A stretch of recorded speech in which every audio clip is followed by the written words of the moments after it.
Chirichita, here in Kampala, Uganda, East Africa. I'm here with Kaka, who's a filmmaker, photographer, and I'll let him introduce himself. Hey guys, I'm Kaka, filmmaker based here in Uganda, Kampala. And yeah, that's pretty much me. So, Kaka, what inspired you to be an artist in Uganda, East Africa?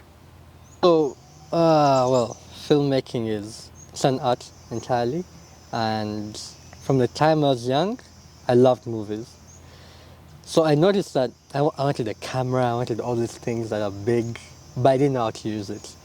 And I wasn't lucky enough to get it. And then when I reached my Form 6, I had friends who are creative. You know, they take pictures, they make videos. These are people like Kwezi, yeah? We were in the same school. So I was like, whoa, shit, this is dope, yeah? Is this my time to finally get in? Because when I was young, I wanted to, but then I couldn't. So I meet these guys, they're doing amazing work. I pick it up again. I pick the passion. And then I start learning it over and over. Then lockdown comes in, I sit down on YouTube, I learn as much as I can. Go and watch about how they shoot the movies, what angles they use, frame rates, understanding everything from scratch. I had no camera, I had nothing. I just had the knowledge. So when the lockdown got done, my mom knew what I wanted to do. I told her, and she got me a camera. She got me a camera, I started with taking pictures, making short videos. I was horrible then, still horrible, but we're getting there. And the thing that inspired me the most is certain storytelling in some movies. For example, the movie Life of Pi. I look at a movie like that with a story, with a writing, and it's just beautiful, you know? And I'm like, one day I want to do that. One day I want to create something like Interstellar. It is so far-fetched, but yeah, one day. So, Kaka, what was it like for you growing up in Uganda, East Africa? And what's your views on the Ugandan creative scene? Growing up in Uganda is beautiful. I like that, you know, I was born here and I blend in with every kind of person, yeah. I try and keep an open mind. People are different.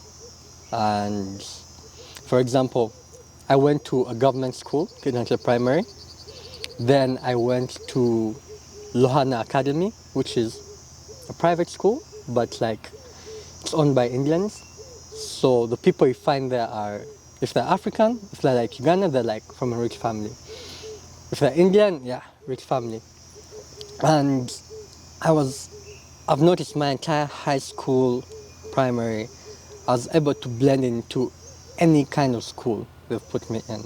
If it was a government school, I remember when I was in Kidnansha Primary, from P3 to P7, these kids stay in the ghetto, Kamocha, yeah? So they come with all sorts of behaviors, theft and all of these kinds of things. They like fighting, they're violent. And for some reason, I was able to blend in with them. I can talk to them like, I do not stay away from them because of, you know, I blend in with them, I talk to them. I just made sure not to pick up certain behaviors of theirs. Because then again, I understood where they're from, you know. I had the opportunity to see like from, let me say, bird's eye view of why they are the way they are. So I could not also blame them, I just understand them. And then they put me in Lohana Academy. So in from my S4 to my S6, I was in Lohana Academy, and this school has every race: Syria, Eritrea, Ethiopia, Somalia, India, Pakistan, like so many people, yeah? And all coming from a good background, yeah? And they have this type of class, yeah? And again, I'm able to blend in with them. I can talk to them. I think that's my entire journey in Uganda, you know? I'm able to blend in with any person I find, whether you come from a poor background or a rich background. I do not think you can really evaluate somebody from where they come from, because I've seen people from a poor background but they're respectful, you know. So certain elements of values do not come from a background. It comes down to a person. People react differently to pain. If you hurt somebody, one person can be violent with their reaction, while other people, when you hurt them, they can just sit back, understand what you've done, and use that pain to do something else. You get? So that is my journey growing up in Uganda. Just blending in with different kinds of people, different cultures, different backgrounds, and really just loving it. When it comes to the creative industry in Uganda, well, it's not really creative. Everyone is trying to be somebody else, and there's no sense of originality. You sit down and, well, it's art, yeah? So when you look at other people doing their art, you can get inspired from it, yeah? Sit down, look at how different people are. That is literally their art. So you can pick something from everybody, yeah? But if you look at our music videos, look at our creative industry as a general, there's always somebody trying to do something that, you know, they've seen from abroad, yeah? So I try so hard to understand people's art, not because I want to be like them or anything, just want to understand what their thought process is, yeah? Why has he done that? So when I understand why somebody did that, I'm like, oh, okay, that's nice. Would I do that? If yes, then I'd pick up the idea. If no, then just let it be, you know? But our industry is one where it's boring. No one really makes you feel like picking up a camera and go out and shoot, you know? There's no sense of originality or honesty even in your work. You're just trying to make something like the people in Nigeria. Like if you look at the Nigerian music videos, you're blown away, yeah? But then you look at the Ugandan music videos and they've picked up an idea. A certain song I was watching on TV and they copied an exact idea from a Burna Boy video. Everything was copied. So you sit down and you're like, okay, now, what inspiration am I looking for here, yeah? And also it comes down to like the people. For example, I try so hard to like understand people, help them where I can with what I have. But people have no sense of honesty in the sense that you help somebody, could be with anything, any equipment, could be a lens, could be this, could be that. And then they mess it up and they don't even have the respect to tell you, yo, I messed this up, I apologize, I'm gonna try and, you know, fix it or refund you. No, they'll keep quiet. Then when you ask it back from them, it comes back when it has a problem. Then when you're working with it, that is when you realize it has a problem. And so it costs you so much, yeah? And you've helped somebody and they don't even have the decency to tell you, you know, they've messed something up. And it's just so annoying because you do something out of, you know, goodwill and people just take advantage of it. So that is our creative industry. It's a boring one. Very few people are trying to be original, but very many people at the same time also get into it because of money. When I'm not saying that money means that you won't be creative or anything. I'm just saying that it is all that you'll chase and it will influence the decisions you make. Some people will come in, give you an opportunity. It may have little money, but it will open you up in a creative way. Someone else will come, give you so much money, and you'll just run in that direction, and then you miss out on something that will make you unique, that will make you special. You get? So you'll take 1,000,000 Uganda shillings over something that will make you stand out in the eyes of people. People are always chasing the bag. That's the saddest part in our creative industry. Everyone's just looking for money, and they end up, stepping on others just for money. And then at the end of the day, they want to compete in who has a nice video, who has a nice this yet. What is pushing you, what is driving you it can cost you so much. You get? So our creative industry is really a sad one, but it's not like every day that you meet people who want to learn, who want to take it step by step, understand what the process is, why you do certain things, then go ahead and make a decision. Guys will just get into it for the money. They get the money, that's it. So it's just there. Uganda has a long way from politics to creativity, like, yo. Sad generation, by the way. We may not have gay people, but our creatives, eh? I don't-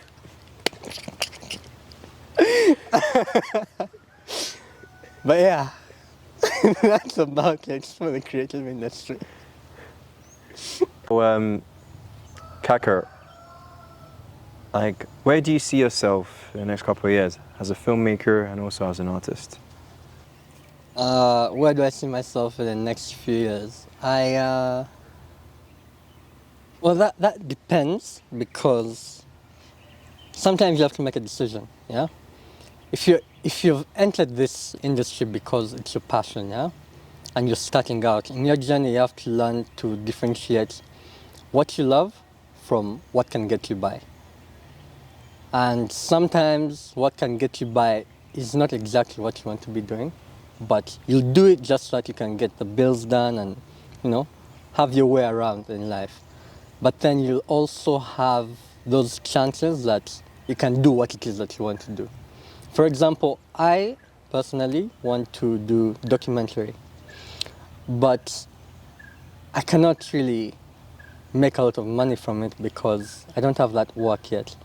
I do have a couple of videos, but because it's my passion, I know that I'm not where I want to be. The work I create for people I'm not happy with it, yeah? I feel like I can get so much better in my color grading, in my scripting, and shooting, in my creativity in general, yeah? So I give myself that time, and from time to time I tell myself the honest truth: I am shit. I am not good. There are people who are doing very well and they're still not where they want to be, so who am I? The world does not revolve around me, or it's not rainbows every day. So I am honest with myself that, I'm not doing well. I need more time in this. So I do not know how long it will take me, but I try my best every day. I try to improve my editing. I try to improve my creativity, how I bring out a story, and I give myself that time, that time to build myself. So where I will be in the next 5 years, in the next 10 years, it is very hard for me to tell, because the industry I'm in is one whereby people do not value whether you're in it for the passion or what. Can you give them what they want? Yes, that's it.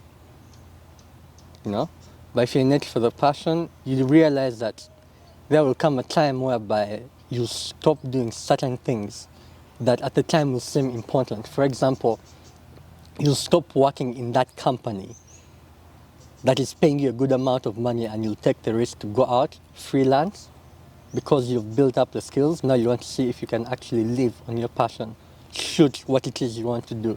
If it's a music video that you want to be shooting from time to time, you'll have to make that decision to, step back from what is paying your bills and now see if you can actually live on what you actually love.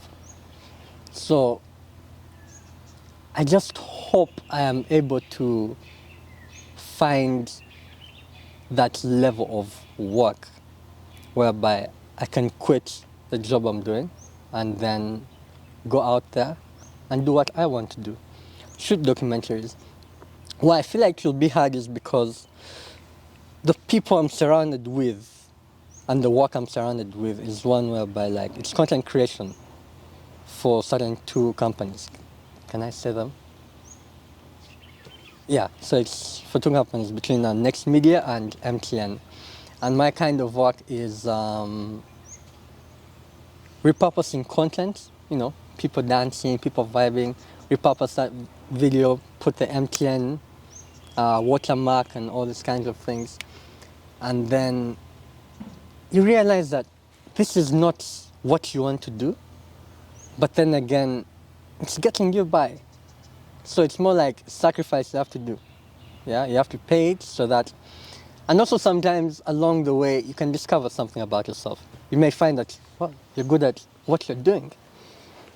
But if you still feel like you want to dive into something else, time will come and you'll make that decision for yourself. So where I am right now, I'm still discovering myself. I'm still understanding what it is that I'm doing. And it is going to be hard because our economy is shit. It is horrible. Like, if a certain comedian called George Carlin said, it's like a society, and no poor person is it. Like, the people who own the country, and you're just not there. It doesn't matter how rich you are, like, you're just not there. It doesn't matter whether you own property or what, like, these people can step on you at any time. See, so our country is not helping in any way, man. Whether it's politically, whether it's economically, you have to be careful where you stand, the decisions you make. Sometimes just giving somebody an opinion can get you in a lot of trouble, you see. So you find yourself in the creative industry whereby people are not creative, people are using you as a stepping stone, and then you sit down and think to yourself, is this worth it? Is it really worth it working with these people? Here's the thing, you need to work with creatives. You need to understand their process and, but the creatives in Uganda are, they're gangster. They use the word creatives, but they're gangster, man.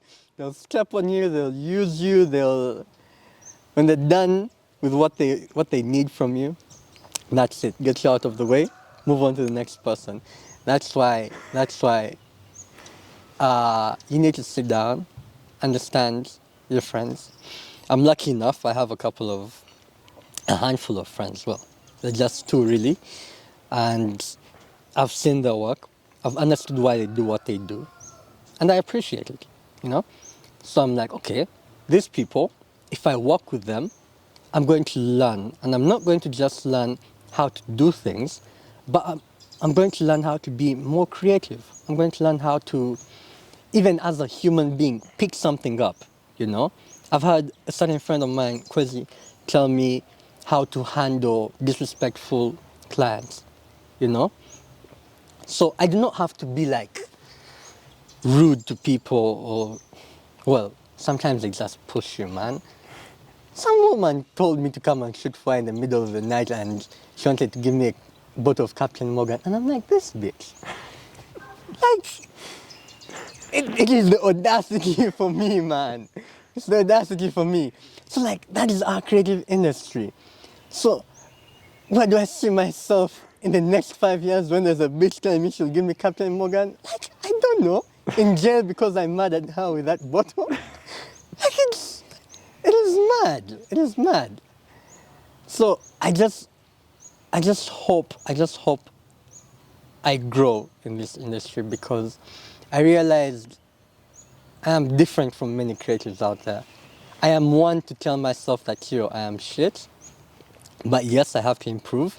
And on top of that, I am one that will say, even if it takes me 5 years to get to the level of work that I want, I will. And sometimes I overthink it because you find people taking like, how can I say? It's like a shortcut. Not really a shortcut, but let me say that because they're in it for the money, there's a way like they progress further because they're getting the money, they're getting what they're chasing for. And because I'm not chasing the money, I'm chasing just to be a better creative person. I want my work to stand out. I want somebody to look at a video and they're like, Kaka shot that. You get? I don't want somebody to wait towards the end to know who has done this video. Yeah? I want to be unique. There's a reason as to why when you mention names like Christopher Nolan, like it just hits you. The moves this person has done. You know? You speak to another creative, you tell them a certain name and they're like, yo, you just see their reaction. You know? Because this person is so creative that they have a niche, they know what they are doing, they think everything through, and like that is being a creative, you know? Everything else comes along. Chase excellence, like perfect what you're doing, and everything else that you're looking for will literally come running towards you. You get? So many people want to be certain things, but they don't want to invest in themselves. Those are the creatives we want. They'll go out, they'll ask for the opportunity. That's not bad. But nigga, you ain't shit.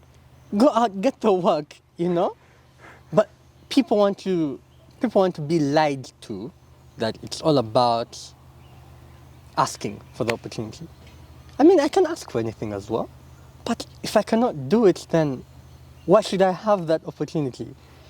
You get? Like, go out, invest in yourself, buy that equipment rather than stealing people's lenses. Spend those countless hours learning how to edit or how to color grade. Here's the thing, you don't have to know everything.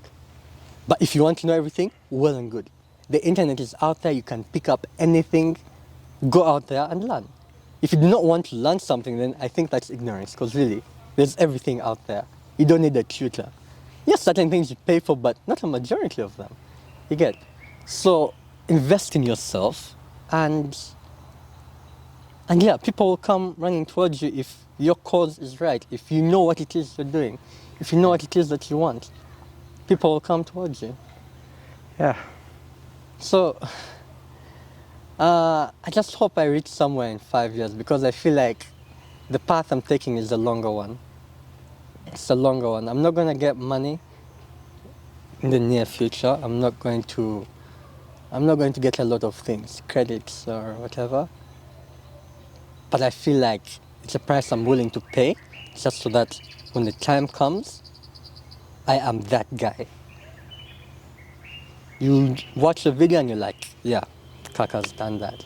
Somebody comes to me and I name my price and you understand. I don't need to beat around the bush. Don't offer me Captain Morgan. You get? So I just hope to be somebody in the coming years. I've given myself time. I'm not going to lie to myself that, in the next 1 year, next 2 years, it's a creative process. It's a price I've got to be willing to pay, really. All right, so guys, that was Kaka Singh. He gave a very insightful conversation on being an artist in Uganda, East Africa, and also an outlook on just being a Ugandan in general. And I learned so much from Kaka. Like I said, these are the many conversations that will be coming out of Uganda, East Africa. And you can find me on my IG, AIM Illustration, Twitter, Rukoza. You can find my DOP, Jonathan Tabaro, also on his socials. It's always under the YouTube video. But yeah, just stay tuned and I'll hand over to Kaka so he can let you know where you can find him. You can find me on Instagram at Singboy. I'd say Twitter as well, but I only use it for violence. I like the violence over there. So do not reach out to me there. There's no work. Just on Instagram. No Facebook. You can have my number. No, you bitches are crazy, bro. Yeah, you can just reach out to me on Instagram though. You'll find my work and you can reach out to me for help. I can help you with whatever I can when it comes to knowledge, not equipment. Otherwise, yeah, that's it. It's been really nice. Kaka, man. It was awesome over here, and I hope to do this again. For sure. Yeah. For sure. I also sure. won't cuss. Hey, Kaka, you're kidding me. You're funny, man. Like,